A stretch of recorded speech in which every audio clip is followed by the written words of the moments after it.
Thank you.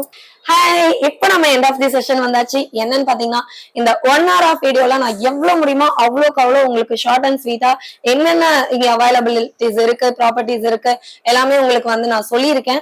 But still நீங்க இதுல ஏதாவது நீங்க மிஸ் பண்ணிருக்கீங்க, இல்ல ஏதாவது இன்னும் தெரிஞ்சுக்கணும், இன்னும் அப்டேஷன் என்னன்னு தெரிஞ்சுக்கணும் அப்படின்னு நீங்க நினைச்சீங்கன்னா கண்டிப்பா நம்ம இன்ஸ்டியூட்டுக்கு வந்து விசிட் பண்ணுங்க. சோ அதுக்கு ஒன்ஸ் அகைன் நான் உங்களுக்கு அந்த அட்ரஸ் மட்டும் நான் ரிப்பீட் பண்ணிடுறேன். நம்ம பார்லர், அதாவது நம்ம இன்ஸ்டிடியூஷன் எங்க லொகேட் ஆயிருக்கு அப்படின்னு பாத்தீங்கன்னா, சேலம்ல தாரமங்கலம் பஸ் ஸ்டாண்டுக்கு பேக் சைட்ல ஹெச்பி பெட்ரோல் பங்க் பக்கத்துல விநாயகா காம்ப்ளெக்ஸ்ல ஃபர்ஸ்ட் ஃப்ளோர்ல லொகேட் ஆயிருக்கு. சோ மறந்துடாதீங்க, கண்டிப்பா வந்து விசிட் பண்ணுங்க. அண்ட் மோர் ஓவர் இந்த வீடியோல நடுவுல ஏதாவது நீங்க மிஸ் பண்ணிருந்தீங்க அப்படின்னா அதுக்கும் நீங்க யோசிக்கவே தேவையில்லைங்க. 24x7 உங்களுக்கு இந்த வீடியோ அவைலபிளா இருந்துட்டே இருக்கும். எங்கன்னு பாத்தீங்கன்னா நம்ம இன்ஸ்டா வீடியோலயும் அண்ட் நம்ம யூடியூப் சேனல்லயும் உங்களுக்கு அவைலபிளா இருக்கும். சோ இன்ஸ்டாவை ஃபாலோ பண்ணிக்கோங்க, யூடியூப் சேனலை சப்ஸ்கிரைப் பண்ணிக்கோங்க, மறக்காம பண்ணிருங்க. Thank you so much.